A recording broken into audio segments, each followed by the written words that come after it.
Protruzija diska nije samo bol u leđima.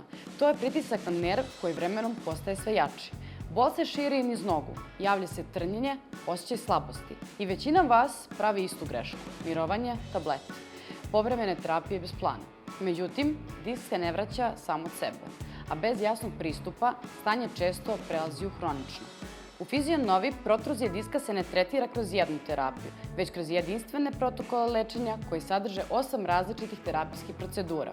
Sastavni deo naših protokola je i terapija fokus aparatom, koji predstavlja znatni standard u lečenju mnogih povreda kičme, pa čak i diskus hernije.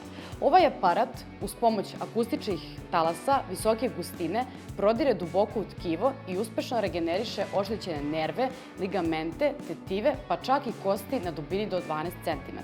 Naš cilj je da vas još u prvom danu lečenja obezbolimo, a u narednim danima radimo na rešavanju uzroka nastanka bolova kako se tegobe ne bi ponovo vraćale. Zato Fizionova nije obična fizikalna terapija, već sistem koji rešava uzrok, a ne samo simptom. Zakažite specijalistički pregled kako bi ustanovili pravi uzrok bola i rešili vaš problem.